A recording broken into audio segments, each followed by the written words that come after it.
Fans, you already know the vibes, man. Episode 134. We are back with that NBA talk. This is the best of seven sports talk. I'm Seven Mitchell, D Muney in the building. Salute to everybody, man. We got a good one tonight. D Muney was popping, G.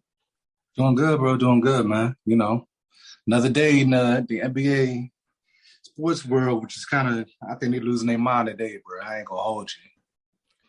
Before we even get into tonight's show, especially with the topics, the trending topics, I'll talk to you a little bit earlier today. Glenn Davis, Baby Davis from the Boston Celtics, a judge said that he violated his parole or probation or something because he attended game 4 of the Heat and Celtics. Now, remember, he had an issue with this in the regular season.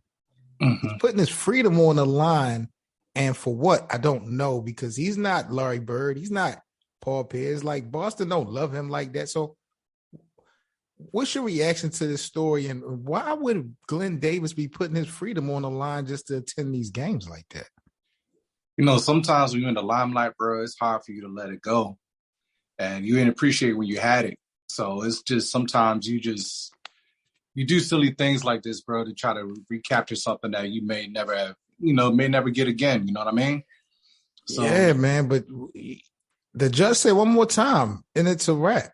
Like, how do you play with that? Especially being the person that you are, you done lived that life. You played in the NBA, you are a champion, and you about to risk your freedom no matter how long it is, whether it's days, weeks, months. If it's a violation of a parole or probation, you're going to have to finish your time from your sentence. So it's like, is it worth it? Nah, I mean, normal us, we're not going to think it's worth it. But when you've been in the limelight and you've had all these chances, you may think, they just think different, bro. You might just think he just, untouchable until something really happened for real. So, Word. It is what it is. So, game 5 going down tonight. Mavericks and the Warriors. Do the Warriors close this thing out tonight?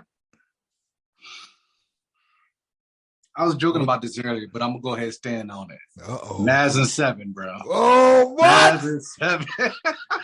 Oh, I gotta talk to the bosses. You know what, man? I'm telling you, I had to talk to the bosses. You might not be allowed to come back on this show.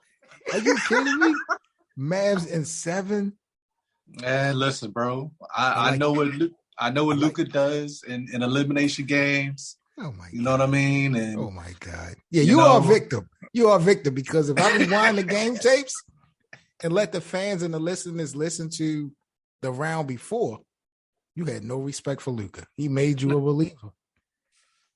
Nah, I think it's a mixture, bro. I think it's a mixture of being a little bit of a believer. I just can't stand Golden State. So I just wanted to get up out of here. Man, my guy said Dallas in 7 after being down 3-0. Well, it started the other night. They're going to have to continue their, journey to what has never happened before. So we're going to have to see how this play out.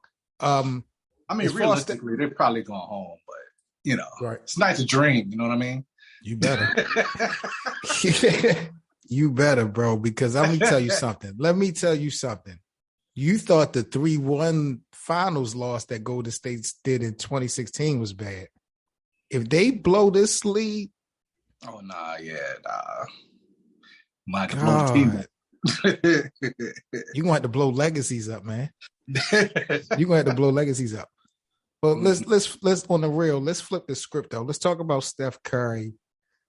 Can Steph possibly, regain the crown and be the face of the NBA? If he's able to pull this whole thing off, what are we looking at Steph Curry at the end of the season if he's a champion again? I never thought he left. People love Steph Curry. What are we talking about here? They may not wear his shoes, but they love Steph Curry. Like when the camera be panning to him, no matter where he's at on the court. He always does the theatrics. He just has a young, marketable face. You know what I mean? That's just what he is. Now, I mean, in our community, we kind of looked at him sideways when his wife was saying what she was saying, right, back in the day. But other than that, I don't think he's always been like one of the faces, especially once he got those back-to-back MVPs, or even when he got the MVP unanimously. I think that already kind of put him in that face argument or that face grouping. You know what I mean? I don't think it ever left. Well, I'm going to be honest. That face got slapped up a little bit since that year that he won that unanimous MVP. What was that, 2016? Mm-hmm. Yeah, that face done took a couple bumps and bruises, but, you know, a lot of people don't consider Steph Curry as being the best player in the world when we have these conversations, especially in the last couple years. And when I'm looking at it this year, if he's able to pull this off.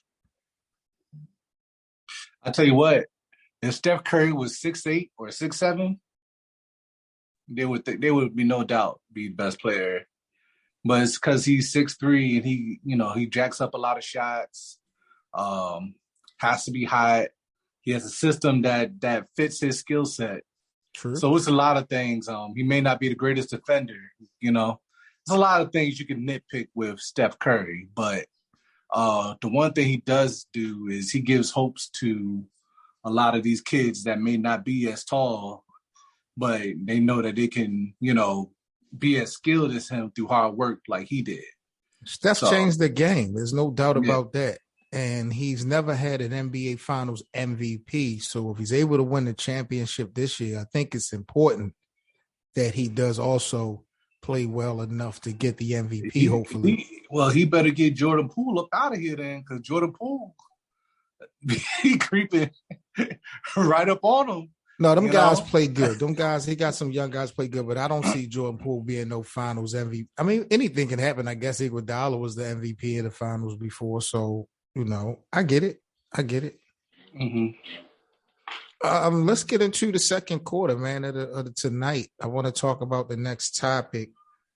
Is the NBA D Money getting too global for you? You know, this is what I mean, and I don't mean to be stereotypical or negative or anything, but when you look at the MVPs for like the last 4 years with Giannis and Jokic, and you're seeing some of these accolades that's been given, I understand the NBA is a global brand, is big, and they're trying to grow. Mm-hmm. But do you think that they are pushing that narrative as more important than the actual play and production that we actually see on the court? Like, are some guys getting cheated out of accolades because they're not foreign? Because the NBA wants to push that button for the foreign, you know, for their brand? I get it on the business angle, but I don't think so. I think the U.S. players got to step up. In the, you know, in regards to, you know, it being just a regular season accolade as far as with the MVP, it's just one of them things, man. It's like, okay, you gotta measure up to these stats or be close, and if you're not measuring up, it just is what it is. Like, you look at how dominant your boy was, Giannis has been, mm-hmm. You know what I'm saying? And then now you're looking at the Joker and then having the stats that he has as a big man and pretty much carrying that team to the playoffs without Jamal Murray there. It's just, you know, everything is all circumstantial. You know what I mean? So the only problem with that, D Money, is everything that you are giving these guys credit for, there has been at least 1 to 2 other people in that same season that has done that same exact thing. The Embiid Joker conversation and debate for MVP has been close for the last 2 seasons. Yeah. A lot of people feel like, I mean, when you look at the playoffs, Joker comes up so short in the playoffs. When Giannis won those 2 MVPs, he looked terrible in the postseason. But I feel like the NBA was trying to push the narrative like that we are global, we're not going to be biased, and everything is going to go to the States. So they kind of, I don't want to say giving away awards and stuff, because these guys put in the work, but I don't feel like Giannis deserved to be a 2-time MVP and Joker deserved to be a 2-time back-to-back MVP, especially the way they performed in the playoffs those same seasons. Like, well, if that's the case, then they need to make the MVP award not only just a regular season, but also a postseason award too. I would like So that. that's gonna be the only way that changes. But And then when we talk about Brandon, Giannis' name is definitely getting bigger, but what is Joker doing as far as marketability? Did he got a shoe out? Like, what type of merch does Joker? You understand what I'm saying? So really, the problem with Joker is he plays for Denver. If he was playing somewhere else, I still don't think he don't got no swagger, man. Joker don't got no swagger, bro. He ain't that guy. He's not. That's because he don't got the right guys around him to give him that. Like, nah, man. If Joker was in Miami, I'm telling you, he'd be a different person. You think so? Yes. If he was in Miami, or he was around those guys in Miami, or if he was in Brooklyn, or even in LA, they know how to market it. And they know how to market these guys, man. It's just basically where he's at. That's kind of like in Utah. That's like the whole reason Donovan Mitchell don't get the shine that he get, because he's in Utah. You know what I mean? So, but we've seen other players that have their own teams and making it happen. Like Donovan Mitchell, he does have Rudy Gobert, who's a defensive player of the year. You know what I'm saying? A multi-time. He's an all-star. So it's not like Donovan Mitchell don't have no help. But it's these branding. Guys are just not superstars. Branding-wise, if Donovan Mitchell was in New York, he'd be rated as a superstar. Come Anybody that goes to the New York circuit is going to be on another level. Absolutely. Spider-Man would be lit if he was in New York. Definitely. Exactly. So I'd really just put it based on location. Like those guys out around him, they're not going to be like, not going to have that type of influence on him. You know what I mean? And you in Denver. I'm sorry. I got to talk to the bosses. I feel like the NBA is catering to the global aspect. And I get it, because that's where the money is. That's where the future we get more fans. So this is just, I'm going to have to deal with it. You know what I mean? It ain't like it's going to change. But I do feel like I'm identifying what's going on. These guys are winning back-to-back MVPs and don't win no championships. The big guys, I like to call them, in the NBA as far as branding goes. I mean, you saw what happened with all these different moves and stuff like that. It still drew eyes to the NBA, like nationally. You know what I mean? It still did what it's supposed to do. It's just that when it comes to, you know, just being on the global side, yeah, they're probably going to flock to these European guys. And yeah, they want to make their brand a lot bigger than what it is. You know what I mean? I get it, but you're shortchanging the real. You're shortchanging what we're watching day to day as basketball fans, analysts, what have you. Most people know Joel Embiid deserved that MVP. Yeah. He's better than Joker. He played just as well. You talk about numbers and all that. Like, yeah, Joker didn't stand out. And then when the playoffs came, look what happened. And you know what I mean? It's just like, well, I feel like they're pushing a narrative. I see a lot of stuff getting pushed toward that passing game. And that's one thing that he does. And he does run the actual offense. So like even like, you know, Luka, they talking about Luka being the face of the NBA. He's not like, the NBA to me is going in that direction, bro, that they catering globally too much for my liking. These guys ain't won nothing. Pass, man. They like guys that can do all of it, that can shoot, that can rebound and can pass. Who they got to blame for that? I'm not mad at that. Player, right? I'm not mad at that. But if you got someone from the States that do it better, don't give the award to someone globally because you're trying to appease to new fans and get a new fan base. That ain't right. Yeah. I mean, it just is what it is. I mean, look at it like now, bro. Nobody plays at the Rucker no more, man. Everybody plays on the West Coast. They play in Hollywood. Right. You know what I mean? It's just one of them things now is more so it's just an open market. Changing of the guard. That's just what it is, what it's going to be, you know? I sent you a topic. This is one of the topics you probably shook your head at, but I actually saw the reports about a possible trade offer with the Lakers and the Nets, sending Kyrie to rejoin LeBron James and Russell Westbrook to rejoin Kevin Durant. They're putting KD, I think, will shut that down. I'm not quite sure about LeBron. Too much stock into what they put too much stock into that interview, that I Am Athlete interview that Kyrie did.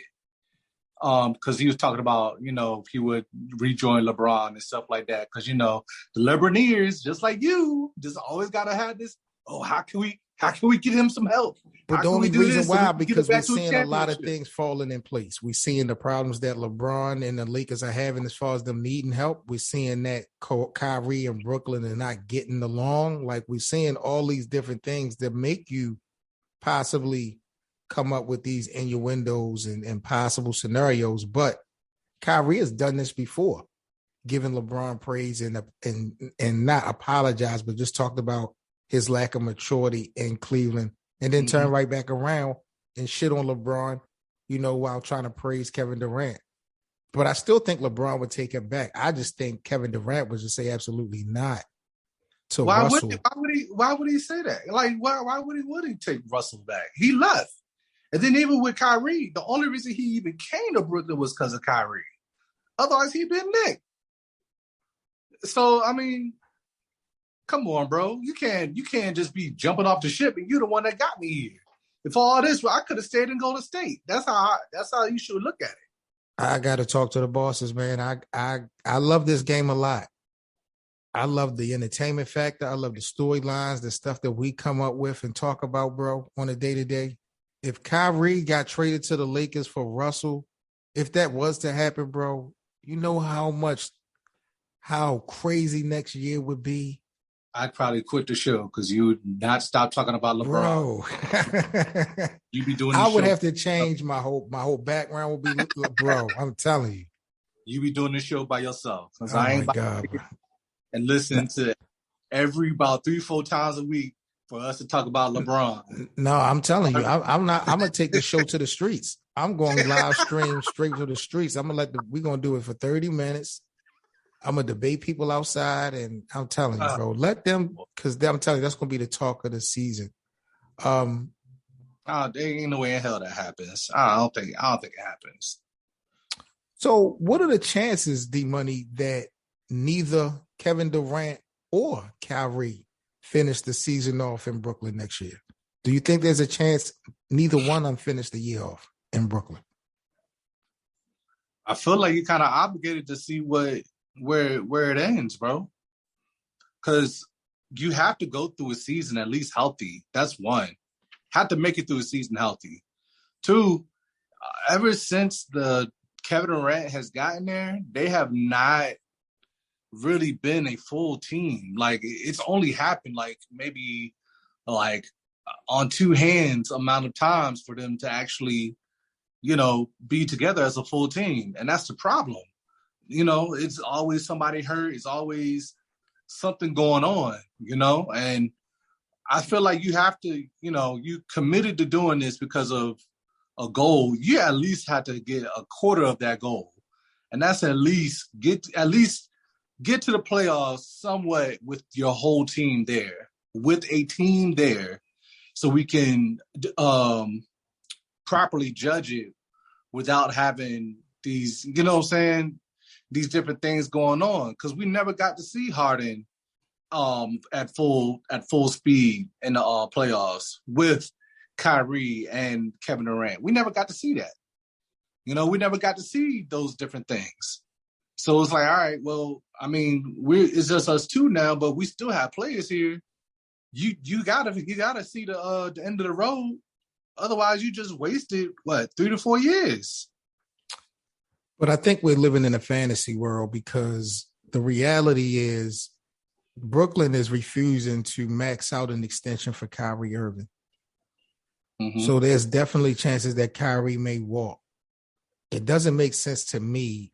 I'm like you. You can't afford to give up an opportunity not to have Kyrie and Kevin Durant in your uniform. I understand the whole situation last year, but if you want to trade him because you're concerned about his availability, fine. Think about that later down the line towards the All-Star break. But you can't get rid of him now because you really don't have enough in the game. And if you lose him, what does that say for Kevin Durant? Because according to reports, KD has not even spoken to the Nets organization since they got eliminated. So I don't know if he's falling back, trying to play this thing out, see what they're going to do with Kyrie. Or maybe KD is already engineering his own exit out of Brooklyn. But I'm saying, if they don't get rid of Steve Nash, and if Kyrie walks, James Harden has already walked. What does Kevin Durant, what is he left with? Yeah, you might be right. And history shows that he's going to take the best opportunity for his career. You see what he did in Golden State. You know what I mean? Yeah, but I mean, I think he learned from that opportunity that he did take with Golden State. Because even he'll tell you, even when he got those championships, he just didn't feel gratified, you know? So it's just like, all right, well, for all this, you know what I'm saying? I think he just wants to take a break because this season was a real mental, you know, downer. He can't, though. He can't take no breaks. I ain't trying to hear that. And this is why I always said that KD does not match up to LeBron. This is the argument I've always been talking about. Because LeBron wasn't able to take no breaks. And if it wasn't for that journey in Golden State, Kevin Durant to this date wouldn't be a champion. So if you take those years away, he wouldn't even be a champion. And you talk about breaks, LeBron done went to 4 franchises, took them all won championships with all of them. Kevin Durant been injured and out for a year and a half, you know, due to injury. So he's had some time off. He don't need no more breaks. It's time to play and it's time to prove on your own. Okay. It's not happening. It's not happening, bro. I can't. This is opening the door for Giannis being the best player of the world. And here come the Jason Tatums. And then when Kawhi comes back, it's going to be nasty next year, bro. Yeah, I can't debate that. The only thing is, like I said, we're going to have to see. I don't see a scenario where Brooklyn just gets rid of Kyrie because you're never going to get equal value for him short of maybe Damian Lillard. That's like the only person that I can think of that you could possibly get that you could get equal value for. To me, Russ and Kyrie is not equal value. You know, even though Kyrie wasn't on the court, when he did hit the court, his numbers are crazy when he hit the court. So it's just like, okay, I got to get somebody that can at least do half of what he can do. Problem is, ain't nobody in the league that can do that. I still believe Russell Westbrook, when you look at the results, I still believe Russell Westbrook can put the ball in the basket just like Kyrie can. They're going to do it different ways. So if Russell is subject to having to play in this format with the Lakers, with LeBron and AD, that's slowing him up from running crazy full court, he's not going to look good. If Russell goes somewhere else that's non-relevant, like a Washington, you know, a relevant team, he'll put up the same numbers as Kyrie. No doubt. No doubt. I still think Russ can play. It's just, it doesn't work with him, LeBron, and AD in the Lakers. It just doesn't work. No, it doesn't. But like I said, I don't even put that on Russ. You know, I put that on AD, but that's a whole nother other subject. Oh, I told you, AD got to go. AD got to go. I've been sold since last year that AD wasn't the guy who we thought he was when he came to the Lakers. He did his job the first year. They won the championship, but he was supposed to take the driver's seat over. And to me, he just seems satisfied with being a champion already. I don't see that hunger. I know he's been injured, but nah, I don't see it. So, all right, man, 134 episode. We are out. Salute to the NBA fans. I hope you guys enjoyed tonight. We'll be back at y'all later on this week to chop it up. Hopefully the Dallas Mavericks can keep this thing going, man. They down 3-1. Hey, listen, if they keep it going, I'll be raving this next show. Oh, bro. I got to record it. One way or another. You're going to hear it again. All right, man. Salute to my brother D Muney, man. I'm Seven Mitchell. You guys are now rocking with the best. This is the best of Seven Sports. All right, man. Peace to my NBA family. It's your host, Seven Mitchell, with the best of Seven Sports Talk. I just wanted to take this time out to say thank you to each and every one of you guys for so much support for the podcast. I hope you guys are really enjoying some of the outside the box angles we take, bringing you in these NBA storylines. Please don't forget to like and share. Most importantly, rate the podcast. You can follow us on social media. All the links will be in the description. And if you would like to contribute to the Best of Seven Sports Talk platform, we have merchandise available, as well as links for the merch, and donations will be all in the description. Once again, thank each and every one of you guys in the NBA community for supporting the show. This is Seven Mitchell with the Best of Seven Sports Talk. Let's talk some NBA action.